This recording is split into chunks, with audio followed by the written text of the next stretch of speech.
आधी रात का समय था। कुबेर सिंघानिया की 5.5 करोड़ की काले रंग की कार फुल स्पीड में सड़क पर भागी जा रही थी। कार में इंग्लिश सॉन्ग धीमी आवाज में बज रहा था। उसने अपनी कार का शीशा थोड़ा खोल रखा था। उसके हाथ में महंगा सिगार था जिसे वो रह रह कर फूंक रहा था। उसकी कार में ही दूसरी ओर शराब की एक खाली बोतल भी पड़ी थी। शराब का नशा उसकी आंखों से बयां हो रहा था। तभी उसके फोन की घंटी बजी। उसने स्टीयरिंग में लगे बटन को दबाया और कॉल रिसीव किया। क्या क्या बकवास कर रहे हो? ऐसा नहीं हो सकता। मैं अभी वहां पहुंच रहा हूं। देखो डॉक्टर, मेरे बेटे को कुछ नहीं होना चाहिए, नहीं तो मैं तुम्हारे अस्पताल को आग लगा दूंगा। यह कहकर उसने एक्सीलेटर पर जोर से अपने पांव को दबाया, लेकिन तभी उसके सामने एक बूढ़ा सा आदमी आ गया। कुबेर ने ब्रेक लगाने की बहुत कोशिश की, लेकिन उसकी कार ने उस बूढ़े आदमी को जोरदार टक्कर मार दी। उसका खुद का बैलेंस भी बिगड़ गया और उसकी कार सामने के पेड़ से जा टकराई। पेड़ के टकराने से उसकी कार का दरवाजा खुल गया और वो बाहर गिर पड़ा। उसका सिर सड़क पर जा लगा। सिर में चोट लगते ही खून की तेज धार फूट पड़ी। कुबेर सिंघानिया का सिर चकराने लगा। तभी उसने देखा कि उसकी कार से जिस बूढ़े की टक्कर हुई है वो सड़क पर बैठा हुआ है और उसे देखकर लगातार हंस रहा है। हाँ, तू नहीं बचेगा, तेरे कर्म तुझे नहीं छोड़ेंगे। कुबेर उस बूढ़े आदमी की बात को गौर से सुन रहा था। उसका सिर लगातार घूम रहा था। कुछ देर बाद उसका पूरा शरीर शांत पड़ गया। उसकी बॉडी के शांत पड़ते ही उस बूढ़े ने अजीब सा मुंह बनाया और कुत्ते की तरह भौंकने लगा।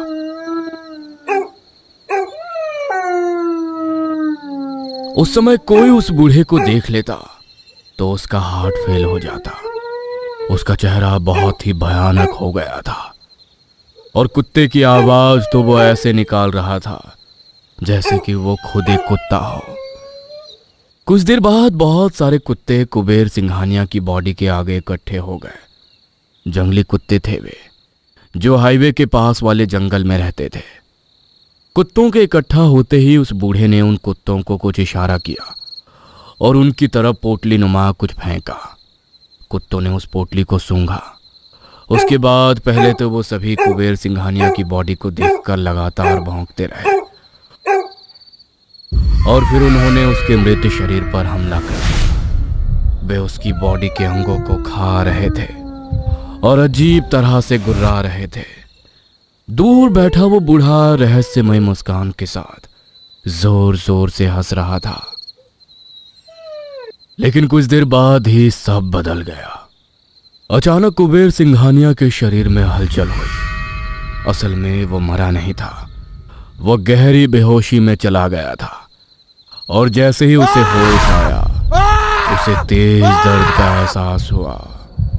एक तो एक्सीडेंट में वो बुरी तरह घायल हो गया था और दूसरा उन जंगली कुत्तों ने उसके शरीर को पूरी तरह लहूलुहान कर दिया था। कराहते हुए जब वो होश में आया और अपने सामने इतने सारे कुत्तों को अपना शरीर खाते हुए देखा तो वो अपनी पूरी शक्ति लगाकर चीख पड़ा, बचाओ बचाओ बचाओ, कोई मुझे बचाओ। उसने कुत्तों को अपने से दूर हटाने की कोशिश की, लेकिन वो कुत्ते इतने ताकतवर थे कि कुबेर सिंघानिया उनके आगे बिल्कुल ही लाचार था। लेकिन फिर भी उसने एक आखिरी कोशिश की और किसी तरह उठा और सड़क पर बदहवास सा भागने लगा।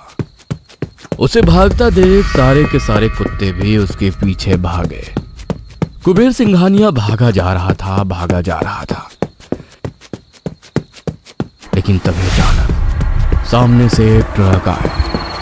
वो कुछ समझ पाता उसके पहले ही उस ट्रक ने उसे जोरदार टक्कर मार दी। कुबेर सिंघानिया का शरीर कई फीट ऊपर उछला।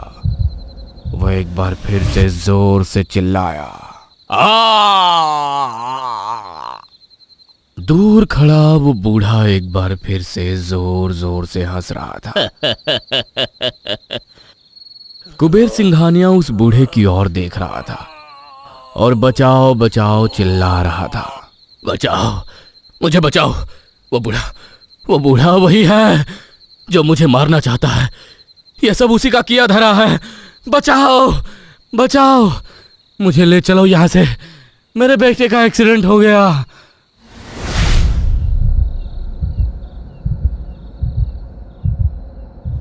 पापा क्या हुआ पापा? आप इस तरह से क्यों चिल्ला रहे हैं? अरे कौन सा बूढ़ा? किस बूढ़े की आप बात कर रहे हैं? यहां तो हमारे अलावा कोई नहीं है पापा, और मैं तो आपके सामने सही सलामत हूं। किसने कहा कि मेरा एक्सीडेंट हुआ है? कुबेर सिंघानिया अस्पताल के बिस्तर पर पड़ा था। उसके पास ही उसका बेटा रॉबिन सिंघानिया और उसकी पत्नी निधि बैठी थी। पापा आपको क्या हुआ है? कुबेर, क्या हो गया तुम्हें? क्या हो गया है?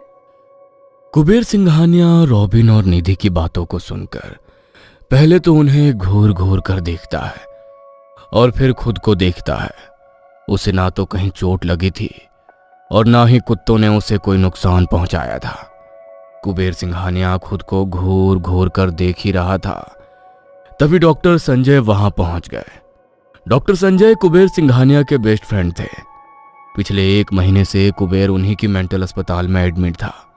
उसने कुबेर को एक नींद का इंजेक्शन लगाया और फिर, अंकल, मुझे पापा की हालत देखकर रोना आता है। पता नहीं इन्हें क्या हो गया है। संजय, कुछ भी करो लेकिन इन्हें ठीक करो। अब हमसे इनकी हालत देखी नहीं जाती है। इस पूरे शहर पर राज करने वाले की क्या हालत हो गई है? ये सब क्या हो गया है संजय? हम पूरी कोशिश करेंगे भाभी, लेकिन समझ नहीं आ रहा आखिर कुबेर की ऐसी हालत कैसे हो गई। ना तो इसे कोई चोट लगी है, ना ही कुछ ऐसा शॉकिंग इसकी लाइफ में हुआ है जो इसकी ऐसी हालत हो गई है। बहरहाल मैं गारंटी देता हूं, ठीक तो मैं अपने दोस्त को जरूर कर दूंगा, चाहे कुछ भी हो जाए। ये कहकर संजय ने अपने अस्पताल की नर्सों को शॉक थेरेपी की तैयारी करने को कहा। Sisters, get ready for the shock therapy. Kuber Singhania एक ऐसा बिल्डर जो सच में कुबेर ही था।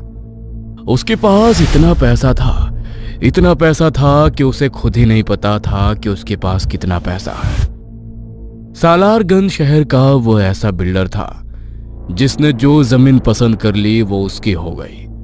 शहर की 90% बिल्डिंगें कुबेर सिंघानिया ने ही बनाई थी। अरबपति था वो। राजनीतिक सरूख ऐसा कि राज्य के मुख्यमंत्री तक के साथ उठना बैठना था उसका। अब जब पैसा हो, पावर हो, तो इंसान जमीन पर नहीं चलता, उसे पर लग जाते हैं।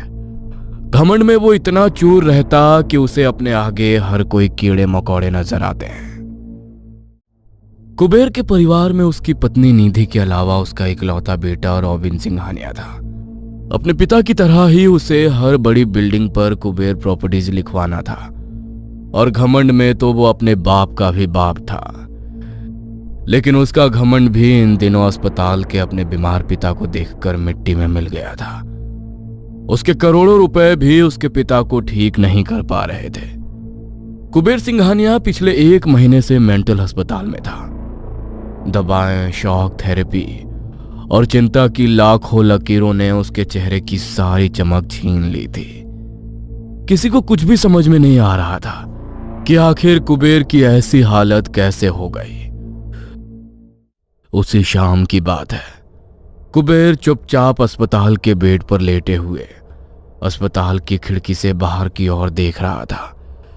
तभी अचानक उसने देखा कि खिड़की पर वही बूढ़ा दिखाई दिया जिसे उसने अपने सपने में देखा था। उसे देखकर वो चिल्लाना चाहता था, लेकिन उस बूढ़े ने उसकी आंखों में देखकर उसे ऐसे सम्मोहित कर लिया था कि वो लाख चाहकर भी चिल्ला नहीं पा रहा था। कुबेर, कुबेर, कुबेर, बहुत दया आ रही है मुझे तुझ पर। बहुत ताकतवर है ना तू, कुछ भी कर सकता है ना, कुछ भी। पैसा, पावर सब तेरे पांव दबाते हैं ना। जा, उन सारे पैसों, सारे ताकत को इकट्ठा कर और उन्हें बोल कि तुझे ठीक कर दे, तेरे पागलपन का इलाज कर दे। यह कहकर वो बूढ़ा एक बार फिर से खिलखिलाकर हंस पड़ा। कुबेर सिंघानिया उसे घूर घूर कर देख रहा था। अचानक उसने देखा कि वो बूढ़ा उसके बिस्तर के कुछ दूर पर रखे गमले के एक पौधे में समा गया। उसके समाते ही वो छोटा सा पौधा बड़ा होने लगा, उसकी शाखाएं बढ़ने लगी और फिर बढ़ते बढ़ते वो कुबेर सिंघानिया के गले तक आ पहुंची और उसके गले से लिपटने लगी। कुबेर सिंघानिया का गला दबने लगा, उसे सांस लेने में दिक्कत होने लगी। मुझे मुझे मुझे सांस लेने में दिक्कत हो रही है। पौधे की शाखाएं उसके गले से और भी ताकत के साथ लिपटती जा रही थीं। कुबेर सिंघानिया का चेहरा पीला पड़ रहा था, वो तड़प रहा था। तभी उसने देखा कि उसके सामने फिर से वो बूढ़ा आकर खड़ा हो गया है और उसे देखकर लगातार हंसे जा रहा है। कौन हो तुम? मुझे क्यों मारना चाहते हो? मैंने क्या बिगाड़ा है तुम्हारा? कौन हो तुम? मैं हूं राखानदार। मैं राखानदार हूं। तुझे क्या लगा कि तू जीत गया? नहीं, मैं तुझे कभी जीतने नहीं दूंगा, कभी नहीं। तुमने भोले भोले लोगों के साथ बहुत गलत किया है, बहुत ही गलत। लेकिन जब तक राखानदार है, जंगल का रखवाला है, तब तक तेरे जैसे राक्षसों को मैं जीतने नहीं दूंगा। राखानदार मतलब रखवाला, जंगल का रखवाला। गांव के लोग कहते हैं राखानदार का मतलब सिर्फ चौकीदार नहीं, बल्कि वो जो सीमा भी तय करे और सजा भी। जंगल के बारे में एक बात मानी जाती है, हर बड़ा जंगल अकेला नहीं होता, उस पर किसी अदृश्य शक्ति का अधिकार होता है। कोई देव, कोई आत्मा, कोई ऐसी मौजूदगी जो हर कदम, हर कुल्हाड़ी, हर इरादे को देख रही होती है। अगर कोई पेड़ काटने गया, पहले वो उसे देखेगा। अगर वो सम्मान से गया तो रास्ता खुद बन जाएगा, और अगर बुरी नीयत से गया तो फिर राखानदार उसे कभी नहीं छोड़ेगा। राखानदार को हर इलाके में अलग अलग नाम दिया गया है। कहीं लोग उसे वन देवता कहते हैं, तो कहीं वन देवी का वन माता, कहीं वही जंगल बाबा बन जाता है, तो कहीं बूढ़ा देव। कुछ गांवों में उसे ग्राम रक्षक मानते हैं और कुछ जगह धरती देवी, और जहां डर ज्यादा होता है वहां लोग उसे सीधा भूत या आत्मा कह देते हैं। नाम अलग अलग है पर काम एक ही, जंगल की हिफाजत। इंसान बहुत ही लालची होता है, पैसों और ताकत की उसकी भूख कभी खत्म ही नहीं होती। इंसान भले ही खत्म हो जाए, लेकिन ये भूख चलती ही रहती है। कुबेर सिंघानिया की भूख भी बहुत बढ़ गई थी, और यही भूख उसे ले आई थी उस जंगल तक। वो जंगल जहां भोले भाले आदिवासी सदियों से रहा करते थे। जंगल की दुनिया ही उनके लिए सब कुछ थी। लेकिन कुबेर सिंघानिया उस जंगल पर अपना राज चाहता था। 100 एकड़ में फैला वो जंगल महंगे से महंगे और कई दुर्लभ वृक्षों से तो भरा हुआ था ही, साथ ही ऐसा कहा जाता था कि वहां की जमीन खनिज संसाधनों से भरी हुई है। पहले तो कुबेर सिंघानिया ने उन भोले भाले आदिवासियों को पैसों से खरीदना चाहा, लेकिन जब उसके कागज के टुकड़े उन आदिवासियों को खरीदने में असमर्थ रहे तो पैसा कभी नहीं हारता रॉबिन, कभी नहीं। पर पापा, उन आदिवासियों ने तो पैसे लेने से मना कर दिया और उन पर हम अपनी पावर भी नहीं दिखा सकते, क्योंकि अगर हमने उन्हें कुछ किया तो सरकार घेरे में आ जाएगी। अरे हम उन्हें डायरेक्टली कुछ नहीं करने वाले रॉबिन, लेकिन इनडायरेक्टली वो करने जा रहे हैं जो उन्होंने कभी नहीं सोचा होगा। कुबेर सिंघानिया का लालच इस कदर बढ़ गया था कि उसने किसी भी तरह उस जंगल पर कब्जा करने का सोच लिया था। उसने इसके लिए कई लोगों को तैयार किया। रातों रात उन आदिवासियों के पालतू जानवरों के खानों में ना सिर्फ जहर मिलाया, बल्कि जंगल में छोटी मोटी आगजनी की घटनाएं भी उसने की, ताकि आदिवासी लोगों को लगे कि उनके देवता उनसे नाराज है।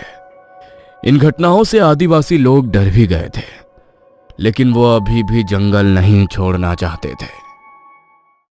देखो सरदार, मैंने तो आप लोगों को पहले ही कहा था कि आपके देवता चाहते हैं कि आप लोग यहां से चले जाएं, कहीं और अपना ठिकाना बना लें। मैंने इसलिए आप लोगों को पैसे भी देने चाहे, लेकिन आप लोगों ने इनकार कर दिया। और अब देख रहे हैं ना क्या हो रहा है। हर दिन जंगल में कहीं ना कहीं आग लगने की घटनाएं हो रही हैं। आपके पालतू जानवर असमय मर रहे हैं। देखिए अभी भी देर नहीं हुई है, आप लोग ये जंगल छोड़ दीजिए, कहीं और चले जाइए। ऐसा ना हो कि आपकी जिद के कारण इस जंगल पर और आप सब पर कोई और मुसीबत आ जाए। छोड़ दो ये जिद, छोड़ दो ये जंगल। पर साहब, हम अपने देवता को कैसे छोड़ दें? सदियों से हमारे देवता यहाँ रहते आए हैं, हमारी रक्षा करते हैं। देखिए आप इस जंगल के सरदार हैं। आपका कहना बिल्कुल सही है कि आपके देवता यहीं रहते हैं, आप उन्हें छोड़कर नहीं जा सकते। लेकिन उसी देवता ने तो मुझे सपने में आकर कहा कि आप लोग यहां से चले जाइए। जब आप सभी लोग चले जाएंगे तो देवता खुद ब खुद वहां आ जाएंगे। नहीं साहब, हमारे जंगल देवता यानी हमारे रखानदार खुद ब खुद कभी नहीं जाते। हम ले जाते हैं उन्हें अपने साथ। आज से सैकड़ों साल पहले हमारे पूर्वजों के पूर्वजों ने भी उन्हें यहाँ लाया था और स्थापित किया था। देखो तुम लोग मेरी बात समझने की कोशिश करो, नहीं तो तुम्हारे रखानदार का गुस्सा तुम पर ही उतरेगा। नहीं साहब, अरे हमारे रखानदार हम पर गुस्सा नहीं करते। अरे वो तो हमारी रक्षा करते हैं, हम उन्हें छोड़कर नहीं जा सकते। कुबेर सिंघानिया ने उन लोगों को समझाने की बहुत कोशिश की, लेकिन वे नहीं माने। कुबेर को इस बात पर बहुत गुस्सा आ गया। दिमाग का दही कर दिया है इन जंगलियों ने। इन्हें लगता है कि इनका रखवाला वो पेड़ के नीचे रहने वाला रखानदार है। आज मैं उनके उसी रखानदार को मिटा दूंगा। उस रात कुबेर सिंघानिया जिस पेड़ के नीचे रखानदार की मूर्ति थी, उसे उठा लाया और पानी में डाल दिया। लेकिन उसे पता नहीं था कि जंगल देवता क्या होते हैं। उसे तो लगा कि ये रखानदार, ये जंगल देवता आदिवासियों की मनगढ़ंत बातें हैं। लेकिन जिस रात उसने ऐसा किया, उसी रात से उसके साथ अजीब घटनाएं घटने लगीं। और वो घटनाएं इतनी बढ़ गईं कि कुबेर सिंघानिया पागल हो गया। 2 दिन बाद की बात है, रात का समय था। कुबेर सिंघानिया अस्पताल के बेड पर लेटा हुआ था। अचानक अस्पताल की सारी लाइटें एक साथ बुझ गई। मशीनों की लगातार आती बीप बीप की आवाज भी एक झटके में बंद हो गई। कमरा इतना शांत हो गया कि कुबेर सिंघानिया को अपनी ही धड़कनें कानों में गूंजती हुई सुनाई देने लगीं। उसकी आंखें खुली थीं, लेकिन शरीर पूरी तरह जकड़ा हुआ था। वो हिलना चाहता था, चीखना चाहता था, पर उसकी जीभ जैसे पत्थर बन चुकी थी। तभी खिड़की से ठंडी हवा का एक तेज झोंका आया। हवा के साथ सूखी पत्तियां, गीली मिट्टी की गंध और जंगल की सड़ांध पूरे कमरे में फैल गई। धीरे धीरे कमरे की दीवारें बदलने लगी। सफेद दीवारों पर दरारें उभर आईं और उन दरारों से पेड़ की छाल जैसी बनावट निकलने लगी।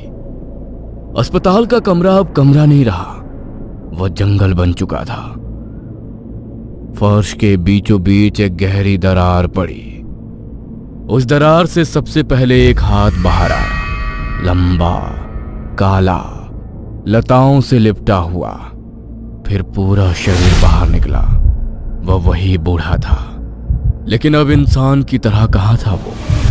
उसका सीना पेड़ के तने जैसा सख्त था, हाथ जड़ों में बदल चुके थे, आंखें गहरी और जलती हुई, जैसे उनमें सदियों का गुस्सा भरा हो।